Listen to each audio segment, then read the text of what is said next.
করার মাধ্যমে আল্লাহকে সন্তুষ্ট করা লাগতো। কিন্তু আল্লাহ পাক রব্বুল আলামিন কত মেহেরবান, কত দয়ালু যে আল্লাহ পাক রব্বুল আলামিন সাধারণ আমাদের সম্পদের উপর দিয়ে, অর্থাৎ আমরা আমাদের অসংখ্য অগণিত টাকা কিন্তু একজন মানুষের জীবনে সারা বছরে কামাই করে উপার্জন করে, ঠিক কিনা? লক্ষ লক্ষ টাকা এক বছরে কামাই করে, কিন্তু সেখান থেকে যদি কোনো ব্যক্তির উপর কুরবানি আবশ্যক হয়, ওয়াজিব হয়, মাত্র 10,000 টাকা, 12,000 টাকা, 15,000 টাকা, 20,000 টাকার মাধ্যমে আল্লাহকে সন্তুষ্ট করার জন্য কুরবানি করে, তাহলে আল্লাহ পাক রব্বুল আলামিন কি বলেন? লা ইয়ানালাল্লাহু লুহুমুহা ওয়ালা দিমাউহা ওয়ালাকিন ইয়ানালুহুত তাকওয়া মিনকুম। লা ইয়ানালাল্লাহু লুহুমুহা ওয়ালা দিমাউহা ওয়ালাকিন ইয়ানালুহুত তাকওয়া মিনকুম। আল্লাহ পাক রব্বুল আলামিন বলেন, হে আমার বান্দারা, যদি তোমরা আমাকে সন্তুষ্ট করার লক্ষ্যে কুরবানি করো, তাহলে সেই কুরবানির গোশত, মাংস এবং কুরবানির যে রক্ত কোনো একটাই আমার নিকট পৌঁছে না, কিন্তু আমার নিকট পৌঁছে যায় ওয়ালাকিন ইয়ানালুহুত তাকওয়া। তোমরা আমাকে সন্তুষ্ট করার জন্য যেই কুরবানি করছো, এই মনের অবস্থাটাই আমি তোমাদের থেকে কবুল করে নেই। সকলে বলেন সুবহানাল্লাহ। সুবহানাল্লাহ। কুরবানির অসংখ্য গণিত ফজিলত। তো কুরবানির কি ফজিলত আমরা কিন্তু প্রত্যেকেই জানি। তারপরে কুরবানির গুরুত্ব সম্পর্কে একটা হাদিস আপনাদেরকে শোনাই। আল্লাহ রাসূল সাল্লাল্লাহু আলাইহি ওয়াসাল্লাম বলেছেন, যদি কোনো ব্যক্তির উপর কুরবানি আবশ্যক হয়, কুরবানি ওয়াজিব হয় এবং তার সামর্থ্য আছে কুরবানি করার জন্য, সেই ব্যক্তি যদি আল্লাহকে সন্তুষ্ট করার জন্য কুরবানি না করে, তাহলে আল্লাহর হাবিব সাল্লাল্লাহু আলাইহি ওয়াসাল্লাম বলেছেন, ফালা ইয়াকরাবান্নাল মুসাল্লানা, সে যেন আমাদের ঈদগাহে না আসে। সকলে পড়ো নাউযুবিল্লাহ। নাউযুবিল্লাহ। কত বড় ধুমকির কথা এটা, ঠিক কিনা? এতে করে আমরা কি কুরবানি যে আমাদের উপর অত্যন্ত গুরুত্বপূর্ণ, এটা বুঝে আসে না? এবং আল্লাহ রাসূল সাল্লাল্লাহু আলাইহি ওয়াসাল্লাম মদিনাতে হিজরত করার পরে প্রত্যেকটা বছর, এক বছরও এমন হয় নাই যে আল্লাহ রাসূল সাল্লাল্লাহু আলাইহি ওয়াসাল্লাম কুরবানি করেন নাই। এখান থেকে কি আমরা কুরবানির গুরুত্ব বুঝতে পারি না?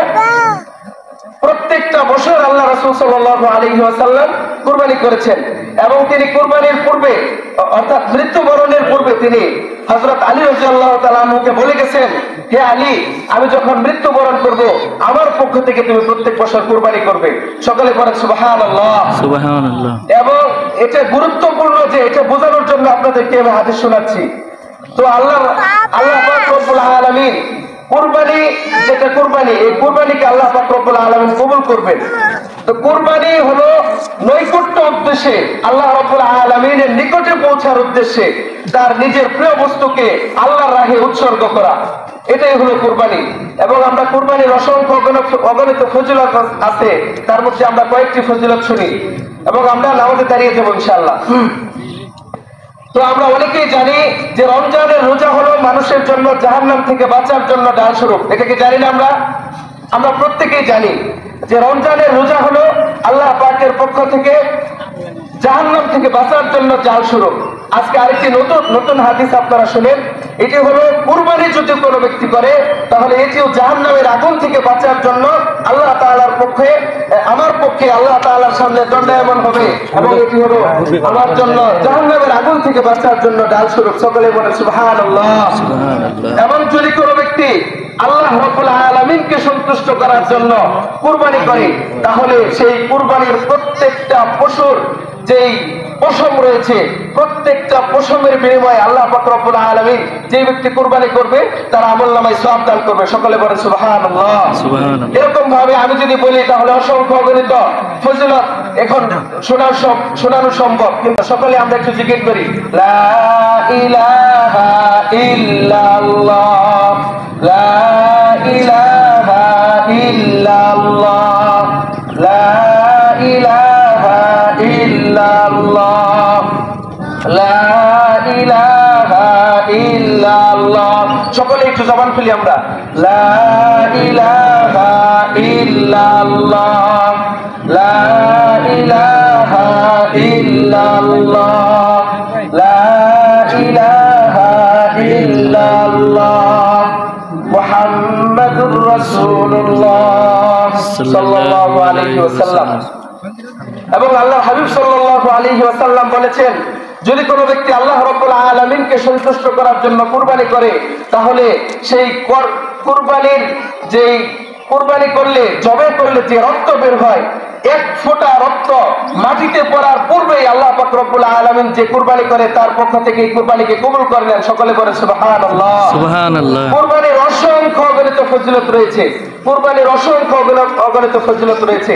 আমরা প্রত্যেকেই যারা বিশেষ করে কুরবানি মানে সামর্থ্য আছে, এরকম অনেকেই আছে যে সামর্থ্য আছে তারপরে আমরা কুরবানি দিতে গড়িমসি করি। অন্তত পক্ষে আল্লাহ রাব্বুল আলামিনের পক্ষ থেকে যতগুলি বিধান রয়েছে, বিশেষ করে কঠিন বিধান, যেমন হজ পালন করা, নামাজ আদায় করা এবং রমজানের রোজা রাখা, এরকম বিধানের মধ্যে কুরবানির বিধানটা আমি মনে করি সহজ। আপনারা কি বলেন? সহজ। কারণ হলো কি, নির্দিষ্ট একটা অ্যামাউন্টের মাধ্যমে, নির্দিষ্ট একটা টাকার মাধ্যমে আপনি যদি কুরবানি করে দেন, তাহলে আল্লাহ রাব্বুল আলামিনকে সন্তুষ্ট করার জন্য কুরবানি করলে কি হবে, কুরবানিটা আমার পক্ষ থেকে আদায় হবে ঠিক, কিন্তু আল্লাহ তাআলার পক্ষ থেকে কুরবানির গোশতটা আমার জন্য মেহমানদারি, আমার জন্য কি, একটু সকলে বলেন, আমাদের প্রত্যেকের জন্য মেহমানদারি। কেমন মেহমানদারি সংক্ষেপে বলি। আমরা প্রত্যেকেই জানি রমজানের রোজা এবং অন্যান্য সময় নফল রোজার অত্যন্ত ফজিলত, ঠিক কিনা? অত্যন্ত ফজিলত রোজা রাখা। কিন্তু আল্লাহ পাক রব্বুল আলামিনের পক্ষ থেকে কেমন মেহমানদারি একটু চিন্তা করে দেখেন। এই কুরবানির দিনে যদি কোনো ব্যক্তি রোজা রাখে, তাহলে আল্লাহ পাক রব্বুল আলামিন বলেন তার রোজা হারাম হবে, আমি অসন্তুষ্ট হব তার রোজার উপরে। সকলে পড়েন না আলহামদুলিল্লাহ। কি জন্য আলহামদুলিল্লাহ? আমরা সকলেই কুরবানি করব এবং সেই কুরবানির গোশত আল্লাহ তাআলার পক্ষ থেকে মেহমানদারি হিসেবে প্রত্যেকেই ভক্ষণ করবে, এটা আল্লাহ পাক রব্বুল আলামিন চায়, ঠিক না? আল্লাহ যদি না চাইতো তাহলে কোনো ব্যক্তি রোজা রাখলে তার জন্য বাধ্যতামূলক কিছু থাকতো না। শুধু তাই নয়, কুরবানির দিন শুধু তাই নয়, পরের দিন যদি কোনো ব্যক্তি চায় রোজা রাখবে, কুরবানির পরের দিন আল্লাহ বলেন আমি অনুমতি দেই নাই তোমাকে, গতকালকে খাইছো আজকেও খাও। এর পরের দিন অর্থাৎ তৃতীয় দিন 10, 11, 12 তারিখে যদি কোনো ব্যক্তি চায় যে আমি আল্লাহকে সন্তুষ্ট করার জন্য রোজা রাখতে চাই, আল্লাহ পাক রব্বুল আলামিন বলেন যে না, হে আমার বান্দা, তুমি যে আজকে রোজা রাখবা আমি এটাও চাই না, তুমি আজকেও আমার যে মেহমানদারি আছে আমার পক্ষ থেকে, সেই মেহমানদারির মাধ্যমে তুমি ভক্ষণ করো। সকলে বলে সুবহানাল্লাহ। কত বড় কথা যে আল্লাহ পাক রব্বুল আলামিন অসংখ্য অগণিত ফজিলত রেখেছেন যে আমলের মাধ্যমে। সেই আমল আল্লাহ পাক রব্বুল আলামিন শুধু আমাদের মনের অবস্থাটা দেখেন, নাকি আল্লাহ পাক রব্বুল আলামিন 2 টুকরা গোশত নিয়ে যান না, কিন্তু এটা হলো উম্মতে মুহাম্মদের জন্য বিশেষ একটি ফজিলত। অন্যান্য উম্মতের মধ্যে কুরবানি কেমন ছিল এটা আমি মসজিদে অনেকবার বলেছি। অন্যান্য উম্মতের মধ্যে বিশেষ করে আদম আলাইহিস সালাতু ওয়াস সালামের জামানার যে কুরবানি সরাসরি কুরআনুল কারীমের মধ্যে আছে, 2 সন্তান, আদম আলাইহিস সালাতু ওয়াস সালামের 2 সন্তান কুরবানি করেছিল এবং আল্লাহ তাআলার পক্ষ থেকে আগুন এসে সেই আগুন যার কুরবানি কবুল হয়েছে জ্বালিয়ে ভস্ম করে দিয়ে গেছে। এতে করে বোঝা গেছে যে অমুক বান্দার কুরবানি কবুল হয়েছে। এটা যেরকম ভাবে আল্লাহ পাকের দরবারে মানে আমাদের জন্য যেরকম সুসংবাদের, ঠিক এরকম ভাবে দুঃসংবাদের, ঠিক কিনা? দুঃসংবাদের কিভাবে আমি একটু বলি।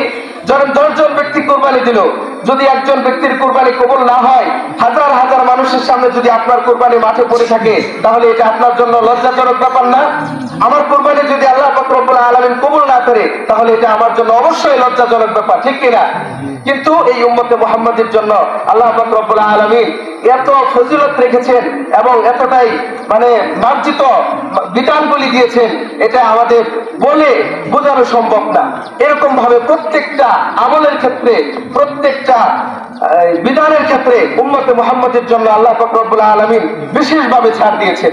এজন্য আমরা যারা এই বছর আমাদের উপর অনেকেরই কুরবানি আবশ্যক, ওয়াজিব কুরবানি, কিন্তু তারপরে বিভিন্ন কারণে হয়তো করতে পারি নাই, আজকে আমরা এই ঈদগাহ থেকে নিয়ত করে যাই।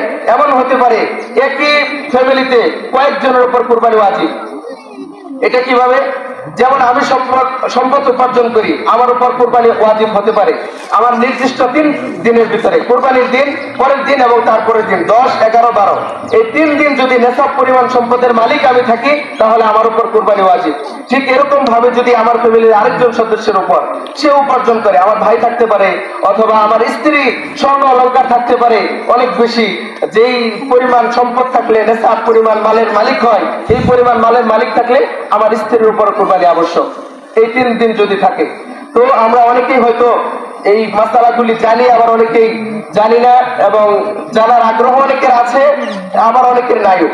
যাদের আমাদের জানা নাই, বিশেষ করে আমরা এই মাসআলাগুলি জানবো এবং সেই অনুপাতে আমাদের জীবনে প্রত্যেকটা বিধানকে বাস্তবায়ন করার চেষ্টা করব। আল্লাহ পাক রব্বুল আলামিন তৌফিক দান করুন, সকলে বলি আমিন। আমিন।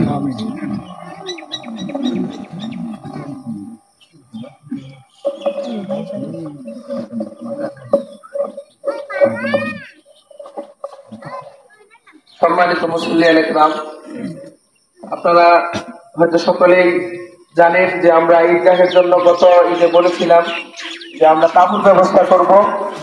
আলহামদুলিল্লাহ আপনাদের সহযোগিতার মাধ্যমে তাঁবু এমন ভাবে আল্লাহ পাক রব্বুল আলামিন ব্যবস্থা করেছেন, আমরা যতগুলি লোক হয়েছি এরকম ভাবে আরেকটি তাঁবু, অর্থাৎ এই যে 80 ফিট এবং 30 ফিট, এটা আরেকটা তাঁবু এরকম ভাবে 80 ফিট আরো 30 ফিট, অর্থাৎ এভাবে 60 ফিট চলে যাবে, এরকম তাঁবুর ব্যবস্থা আল্লাহ পাক রব্বুল আলামিন করে দিয়েছেন। সকলে বলেন না একটু আলহামদুলিল্লাহ। ঈদগাহে আমাদের যা মানুষ হয়েছে আরো দ্বিগুণ মানুষ হইলেও আমাদের ব্যবস্থাপনা আলহামদুলিল্লাহ আছে। তো আপনাদের সামনে এখন আমাদের মাস্টার ভাই একটু ঈদের শুভেচ্ছা বিনিময় করবে, আপনারা সকলে একটু মনোযোগ। সম্মানিত মুসলিয়ান, সকলকে মুবারক এবং সালাম। আসসালামু আলাইকুম ওয়া রাহমাতুল্লাহি ওয়া বারাকাতুহু। আমরা আজকে ঈদুল আযহা সরকারকে শুভেচ্ছা জানাচ্ছি। সেই সাথে আসলে একজন বিশেষ দিন যখন আসে, যারা পরপারে চলে যান আমাদের নিকটজন, তাদের কথা খুব মনে পড়ে। বিশেষ করে আমার বাবা নাই, এরকম যাদের বাবা নাই, দাদা নাই, দাদি নাই, মা নাই, তাদের কথা খুব মনে পড়ে। তাদের সাথে সাক্ষাৎ করে আসতে পারি।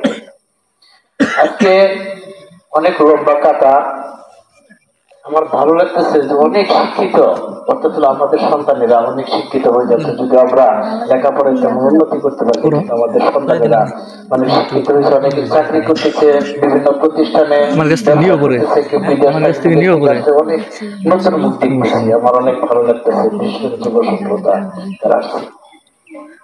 তা আপনাদের সকলকে শুভেচ্ছা জানাচ্ছে। বিশেষ করে যারা এই সমাজবাসী আছেন, তারা এটার আয়োজন করেন, বাহির সমাজ থেকে যারা আসে তারা হলো আমাদের মেহমান, তাদেরকে একটু গুরুত্ব আমরা বেশি দেবো।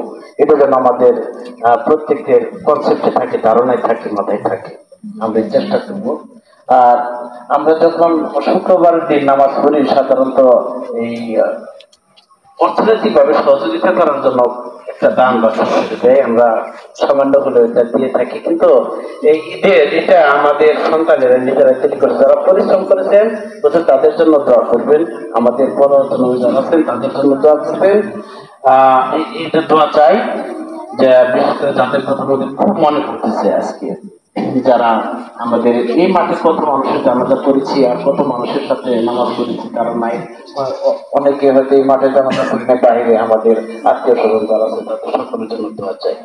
আর আমরা এই অর্থনৈতিক যে দিকটা, বিশেষ করে ঈদের নামাজটা পড়বো, এটা হুজুরে যদি বলতে না পারে, এটা বেশ খরচ হয়।